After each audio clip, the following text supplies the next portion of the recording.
y para qué sirve.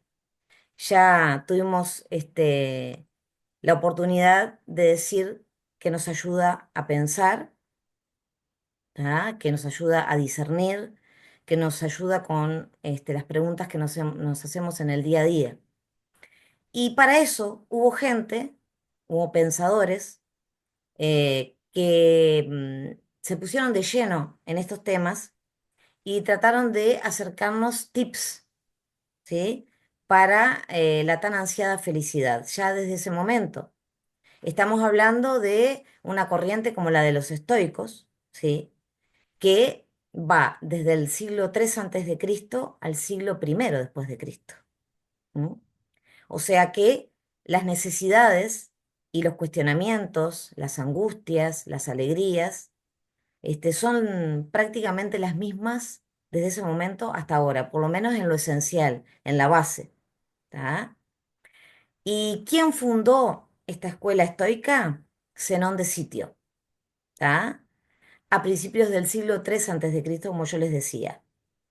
¿En qué se centra? En la búsqueda de la virtud como camino para conseguir una vida plena y feliz. Ahora, las áreas de estudio que abarcó fueron la lógica, la física y la ética. Pero como se pueden imaginar, la parte que tiene que ver con los temas de felicidad van de la mano de la ética. A ver, Mary, si te acordás, no te quiero poner en un súper compromiso, pero de las clases que vimos, la diferencia entre ética y moral, por ejemplo. Yo creo que me recuerdo Sí, porque era entendí contigo. sí, Me acuerdo que la moral va en comunidad y la ética es algo totalmente nuestro personal. exactamente. O sea que hay tantas éticas como... Como personas. Muy bien, perfecto. ¿Aprendiste? Genial. Eso es, amigos. ¿Ah?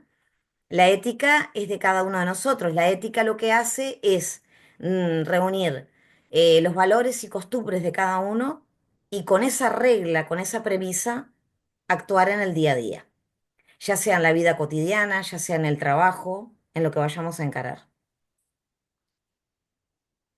Seguimos.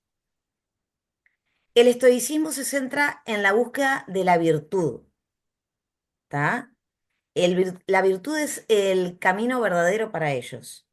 ¿Ah? Mientras los placeres, las riquezas o el poder son indiferentes, porque van a ver que a lo largo de los filósofos que vamos a tratar, ellos sienten que todos estos aspectos nos llevan más a la infelicidad. ¿Tá? Ahora, cuando los estoicos nos hablan de virtud, ¿a qué se están refiriendo? ¿Qué es la vida virtuosa? ¿Tá? La vida virtuosa para para estos filósofos del estoicismo consiste en vivir de acuerdo con la naturaleza, ¿sí? Y aceptar aquellas cosas que nosotros no podemos cambiar. Vivir de acuerdo a la naturaleza es a lo que cada uno de nosotros podemos hacer, a lo que cada uno de nosotros podemos transmitir, comunicar, ¿sí? Eso es una vida en virtud para el estoicismo. Y justamente nos lleva a tener una vida con excelencia moral, ¿ah? Y poder enfrentar los desafíos de la vida con serenidad. Van a ver, más o menos, en cada uno de ellos, ¿sí? Em, una apuesta a que la persona se reencuentre consigo mismo, ¿sí? A que encuentre ese espacio de paz y de tranquilidad y se alejan de la perturbación que nos ofrece el día a día. Casi nada, ¿no? Por tanto, las claves del estoicismo son la práctica de las virtudes, ¿sí? Las de cada uno de nosotros, la búsqueda de la tranquilidad emocional o apatía, o sea, dejando de lado las pasiones que nos perturban. Y aceptación del destino. Y enfocarnos en aquello que realmente nosotros tenemos el control. No se trata de que seamos conformistas, ¿sí? Sino de darnos cuenta hasta dónde podemos accionar nosotros y hasta dónde no. ¿Ah? ¿Qué cosas son las que por las que tenemos nosotros un control y otras que no?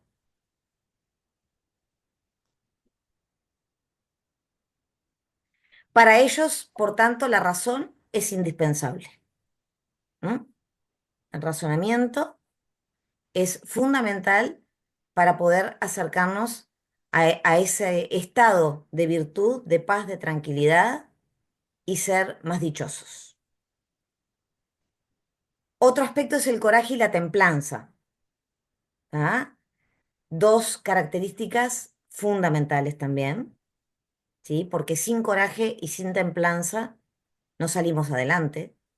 Si nosotros nos quedamos muy cómodos y pretendemos que todo nos venga de arriba o no nos comprometemos con determinadas causas, ¿ah? En las que creemos, este, tenemos que tener coraje y templanza, porque si no es imposible de poder sacarlas adelante.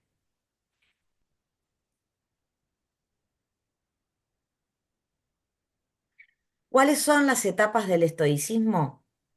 Bueno, vamos a tener un estoicismo antiguo y otro que es nuevo o romano. El antiguo, ¿tá? Que fue el fundado por Zenón de Sitio, lo ubicamos en el siglo III a.C., como hablábamos. El estoicismo nuevo, acá están de autores que le gustan mucho a mi querida Flavia Mazuco, que es Lucio Aneo Séneca y el emperador Marco Aurelio, casi nada, de los cuales vamos a aprender mucho en, en este taller. Y después tenemos a nuestro querido Epícteto, por el cual yo tengo una especie de debilidad, porque Epícteto fue un esclavo la mayoría de su vida. Vaya si tendría que tener una actitud estoica para con la vida y salir adelante. Pero fue tan así que lo logró. Así que es mentira cuando nos dicen que si nosotros, que nosotros no podemos, de repente, algo que tenemos como objetivo no sacarlo adelante. Si nosotros sintonizamos en esa línea, queremos sacar algo adelante, nos planteamos objetivos, a ver, reales, ¿no? Porque si no, ahí caemos en la frustración, que es lo que ellos no quieren. Reales, plausibles y concretables. ¿Ah? Y bueno, Epícteto es el filósofo muy famoso por aquella frase de que no nos inciden, no nos preocupan tanto las cosas que nos pasan, sino lo que nos decimos acerca de lo que nos pasa. Parece un juego de palabras, en determinada forma lo es, pero dice mucho. O sea, acá tenemos un rumiar permanente en la mente, ¿no? Que está constantemente, es como un yo interno que nos dice, mirá, esto por acá, no sé, desconfía, confía en esto, no confíes en lo otro, ¿tá? Y hace de acuerdo a eso una interpretación de lo que nos está pasando. Entonces, no nos afecta tanto lo que nos está pasando, sino el diálogo interno que tenemos cada uno acerca de lo que nos está pasando. Y como las neurociencias han comprobado, la cabeza generalmente, no se sabe por qué, tiende más a lo negativo que a lo positivo. ¿Tá? Y entonces nos va a decir cosas que quizás se alejan un poco de lo que realmente pasa y lo magnificamos. Termina siendo como un tremendo problemón y nos olvidamos de dónde nació ese problema. Sí, Bueno, esto que decías que el cerebro tiende a pensar más en lo negativo que lo positivo, que también la neurociencia comprobó que el cerebro es como plástico, es moldeable y podemos moldear ese pensamiento. No es como que nuestro cerebro tiene un límite de hasta los 25 30 o algo, sino que tenemos la capacidad de moldear nuestra forma de pensar. Y eso también Mm. va como para mejorar, de sacar ese negativismo que tenemos tan acostumbrado al cerebro y acostumbrarlo a, por ejemplo, pensar más positivo. Tal cual, es así, es así. Volviendo entonces a la corriente y a uno de los expositores, nada más y nada menos que el fundador, Zenón de Sitio, era un hombre muy cosmopolita y humanista. ¿M? Es decir, que él gustaba de tratar con culturas muy diversas, lógicamente humanista por lo humano porque se centraba en el ser humano y todo lo que lo aquejaba, digamos. Y funda su propia escuela llamada Estoica, ¿tá? Porque daba sus lecciones en la Estoa o pórtico pintado en Atenas, ¿tá? O sea, en la plaza pública o lugar de reunión. Estos primeros filósofos gustaban mucho de deambular en plazas públicas, en comunicarse con la gente. eh, no lo hacían digamos, a la modalidad típica de generar una reunión en una sala, en un salón. No, ellos se entreveraban con la gente y de ahí también se enriquecían mucho a propósito de lo que charlaban con cada una de las personas y se nutrían para después volcarlo en sus pensamientos. En su pensamiento está presente la ley de causa y efecto, o sea, que todos los sucesos en nuestra vida, ¿verdad?, obedecen a un principio de causa y efecto. Y eso está hiper recontra estudiado, incluso hay libros a propósito de estos temas, y es así. En cuanto a la felicidad, lo que dice fundamentalmente es que se consigue cuando uno acepta su destino. Y vuelvo a resaltar, no es que nos conformemos, es que aceptemos hasta dónde podemos llegar. Y lo que no nos perturbe. Lo sacamos del medio. Ya vendrá otro sueño, otro objetivo para alcanzar. Pero eso no nos tiene que detener. Y llegamos a Séneca, ¿tá? Séneca es conocido por ser una figura básica del estoicismo y la historia del pensamiento occidental. Él tiene un enfoque más hacia el lado de la moralidad, ¿m? Va más hacia el lado de la ética. Y lo que propende en cada uno de nosotros es que tengamos un autocontrol emocional, tolerancia, responsabilidad individual y conexión entre libertad y el orden natural del cosmos. Casi nada, ¿no? Lo que quería Séneca. Y sabemos, eh, por distintos estudios también, de que el hombre, a pesar de que cree que es más racional que emocional, es más emocional que racional. De ahí está el desafío. Es decir, cuando nosotros sentimos una determinada emoción, cuando estamos con alguien, cuando estamos en un lugar de trabajo, cuando estamos en un lugar de compras, lo que sea que hagamos, esos estímulos nos van a generar emociones. Si nosotros somos capaces de controlarlos para después comunicar, es lo mejor que nos puede pasar.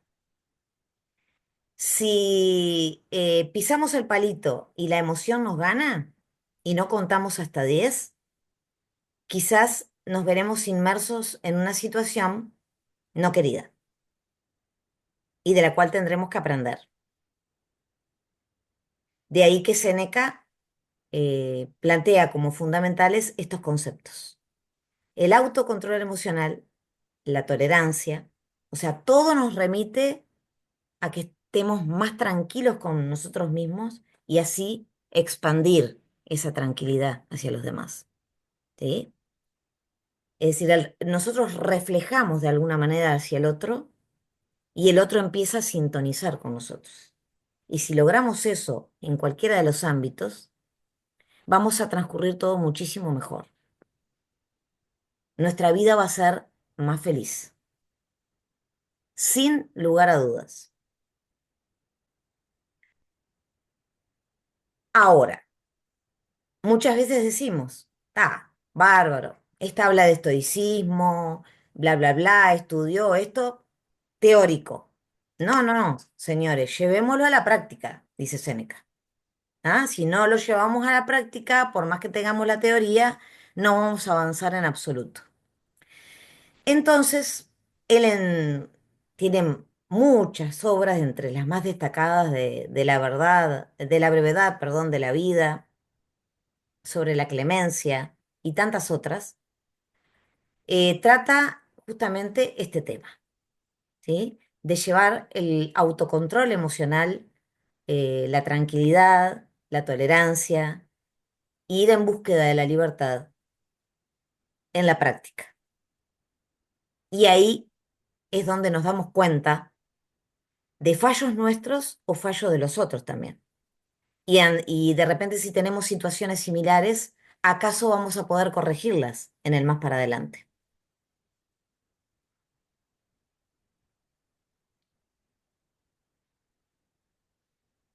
Él lo vivió muchísimo, todo esto que yo le estoy contando, porque, ¿qué pasa? En tanto una persona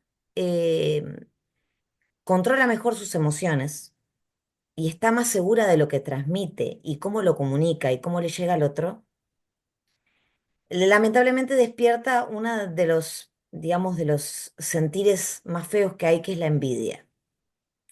La envidia sintoniza con lo negativo. La envidia se contrapone a todo esto que plantea Séneca, ¿sí?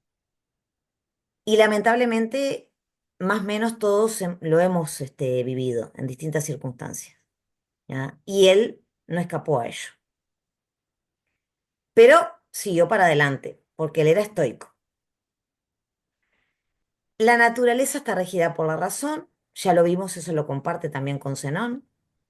La libertad es la tranquilidad del alma. Y muchos nos podremos preguntar, ¿y dónde está el alma?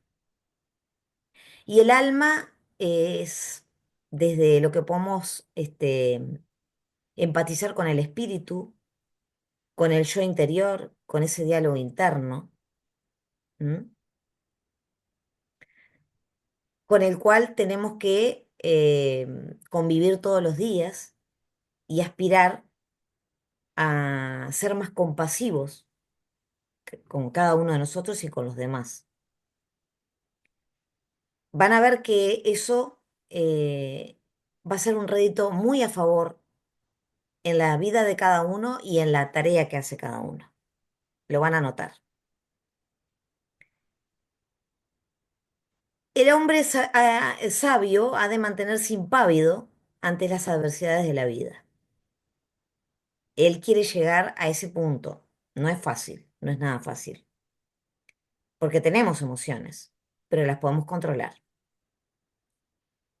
El ser humano ha de vivir en sociedad ayudándose mutuamente. Ah, si todos fuéramos un poco más empáticos unos con otros y nos ayudáramos, tendríamos una sociedad muy distinta. Y es la sociedad que vivía y a la que aspiraban los estoicos desde el siglo III antes de Cristo hasta el primero después de Cristo. No ha cambiado mucho nada, ¿eh? Hemos evolucionado en inteligencia artificial y práctica, pero no en lo que requiere de nosotros como seres humanos. En eso no hemos avanzado mucho. Y bueno, yo me propongo justamente ser una divulgadora en este sentido, porque lo he hecho conmigo misma y soy una convencida de que funciona. Entonces, aquellas cosas que funcionan para mí, las quiero extender a cuantas personas yo pueda llegar, ¿sí? y de alguna manera poner el granito de arena para que transcurramos una vida más feliz. La muerte no existe y puede ser una liberación, dice Séneca. ¿Por qué decía que la muerte no existe? ¿Mm? Porque él sintonizaba con una vida a plena todo el tiempo, ¿sí? Vitalismo a ultranza. La muerte nos alcanzará, pero después de la muerte no hay nada. Entonces el partido se juega acá, ¿ah? En esta vida que nos toca. El alma es la parte racional y divina del ser humano, como lo decíamos anteriormente. Proclamó la igualdad de los hombres y condenó la esclavitud. Su filosofía tiene cierto paralelismo con la moral cristiana, ¿ah? Es decir, sin entrar en lo que es ninguna postura religiosa, desde el punto de vista de cómo a él le llegaba y le importaba cada ser humano, tenía algún tipo de relacionamiento con la religión cristiana. Bueno, acá llegamos al filósofo estoico preferido para mí, que es Epicteto, el esclavo, que luego pudo liberarse.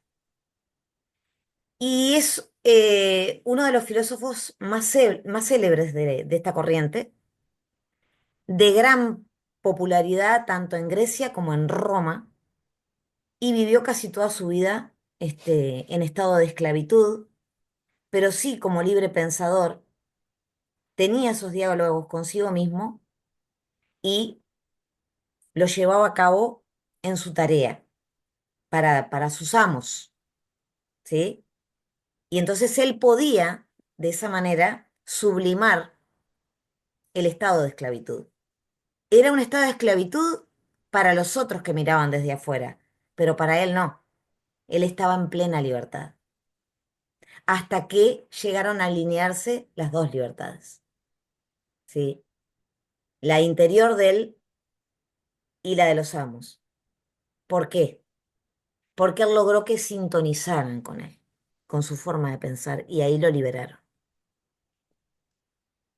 Fíjense cómo es posible cambiar tantas cosas con esta filosofía. Para Epicteto, el sabio y feliz es aquel que acepta de buena gana todas las circunstancias de la vida, sin desear otras. ¿M? Y esto puede ser también como una especie de juego de palabras y contradicción, pero dice mucho. Si nosotros entendemos que todo tiene un propósito, que todo pasa por algo, entonces aceptamos las circunstancias de la vida, vamos a dejarnos fluir con ellas. Y entonces todos aquellos palos en la rueda que se nos presenten o que nos presenten, se van a ir diluyendo, ¿sí? Porque nosotros en la conducta estoica estamos tan seguros y tan libres internamente que lo vamos a lograr hacia el afuera. Ahora, dentro de lo que son, digamos, sus conceptos fundamentales, él nos habla de ese destino predeterminado que tenemos cada uno. Por eso nos tenemos que querer más y nos tenemos como que compadecer más de nosotros mismos, ¿sí? Y afiliar a lo que nos toca vivir y proponernos vivirlo de la mejor manera. No va a ser la misma experiencia la mía, ni la de Luis, ni la de Diana, ni la de Flavia, ni la de Mary, ni la de nadie. Pero en tanto y en cuanto nosotros aceptamos lo que nos toca, vamos a ser artífices de nuestra vida y vamos a poder salir adelante. Por eso es el filósofo de la no preocupación. Para él la preocupación nos pone en un lugar oscuro, en un lugar feo, en un lugar que nos quita energía y que nos quita libertad. Entonces, por lógica, otro concepto importante para él es la tranquilidad de espíritu. Entonces, asumiendo y aceptando lo que podemos ser capaz de llegar y hacer, vamos a progresar.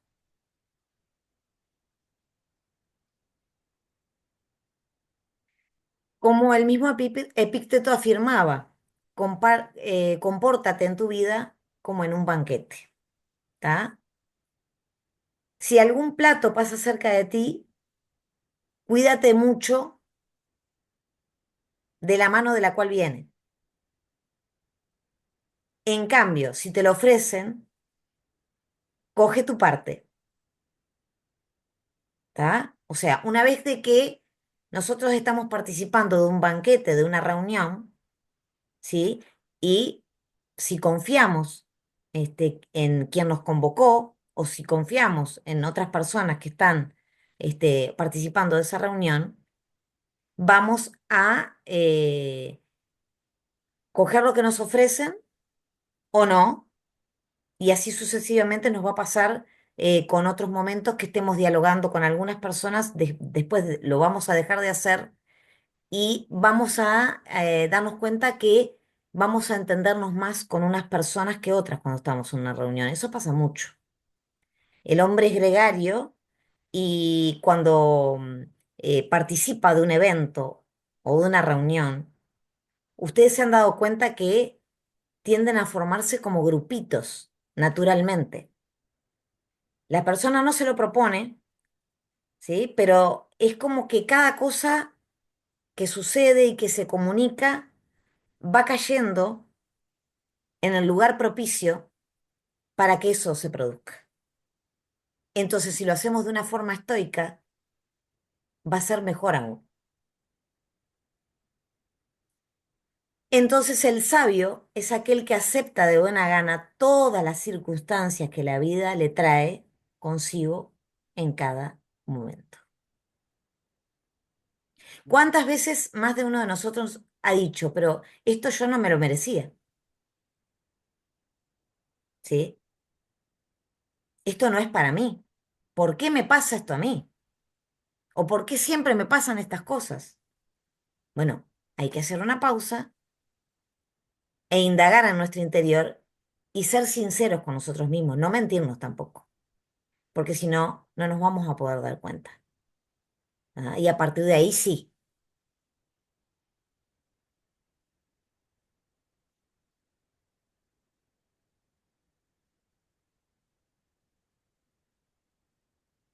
Marco Aurelio.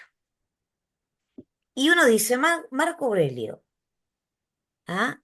Emperador romano, ¿qué hacía filosofando? Ah, es que este hombre era muy culto y se preocupaba por realmente todos los ciudadanos romanos. ¿Ah? Iba más allá de las clases sociales y le preocupaba el ser humano. Y yo les traje aquí a la palestra una frase de él que está muy buena y que dice mucho. La felicidad del ambicioso depende de la acción ajena, la del voluptuoso de sus pasiones, la del prudente de sus propios actos. ¿Ah? Entonces, sentimientos como la ambición, la envidia, el querer acumular, el querer tener poder, nos va a llevar a un estadio que no nos va a servir para nada, ni para nosotros ni para los demás. En tanto dice, la del prudente de sus propios actos. O sea, estamos nosotros en control, ¿sí? Y así con el universo, así con los demás.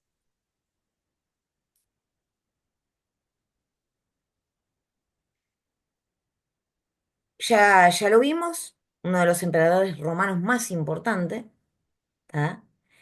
Y además su gobierno estuvo marcado por los enfrentamientos constantes con distintas sectores y grupos bárbaros, que estaban como en las antípodas de lo que planteaba Marco Aurelio, ¿sí? Pero con su postura estoica podía revertir la mayoría de las veces esos aspectos y los enfrentamientos se fueron minimizando. ¿Ah?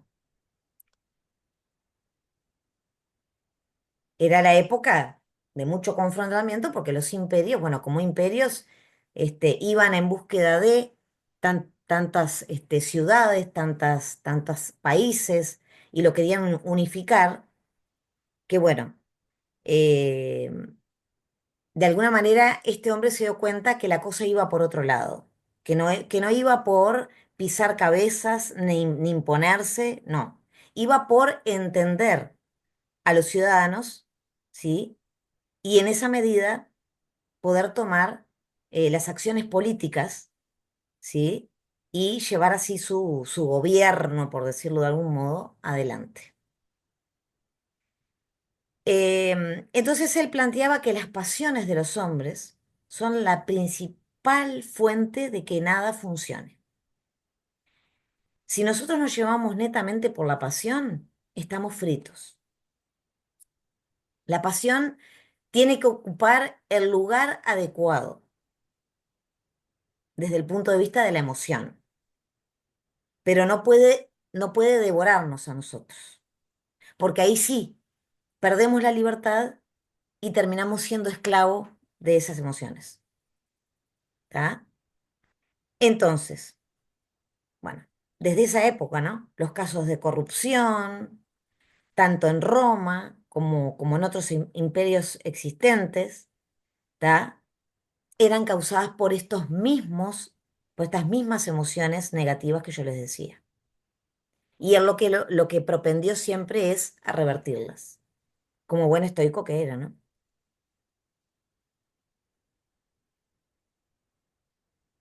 Entonces, obviamente, para lo que se había vivido hasta ese momento, él venía a ser como un crítico del poder, ¿tá? No iba contra el poder, pero entonces iba hacia un lado más humano. El poder en tanto alguien que estaba al frente de un imperio, pero no para pisotear a las personas, no para abrumarlas con impuestos, no para no dejarlas vivir. Profe, ¿Ah? ¿cómo se llamaba el filósofo? Marco Aurelio, el Eh, emperador de Roma.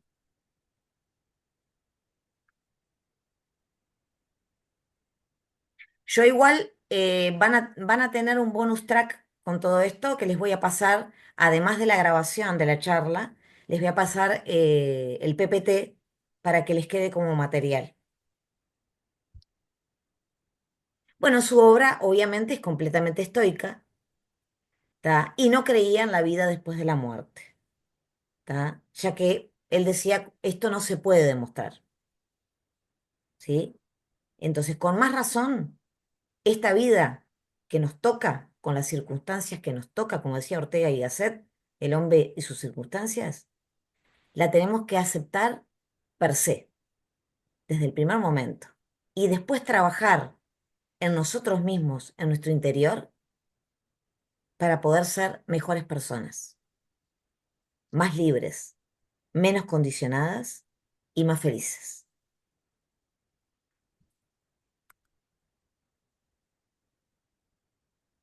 Bueno, y acá vamos a llegar a las conclusiones de lo que plantea la filosofía estoica, ¿sí? A través de los distintos pensadores. Por primera cosa, ¿tá? La conducta estoica, y más de uno lo habrá utilizado, ay, pero qué estoico salió esta persona de esta situación, se mantuvo estoico. ¿Qué quiere decir? Que no se dejó perturbar. Y ustedes me dirán, pero Fabiana, ¿es tan difícil eso? Sí, es difícil, pero no imposible. Se puede acotar y va en nosotros mismos el poder hacerlo.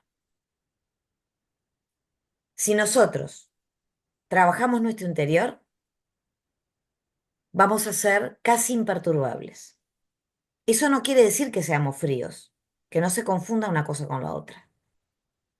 Imperturbable ante los estímulos que nos llegan, porque vamos a ser capaces de discernir de qué vida queremos, cómo la queremos y cómo vamos a seguir en adelante.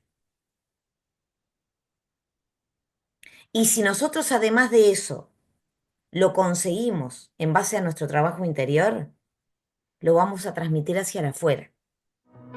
Y ahí ganamos todos.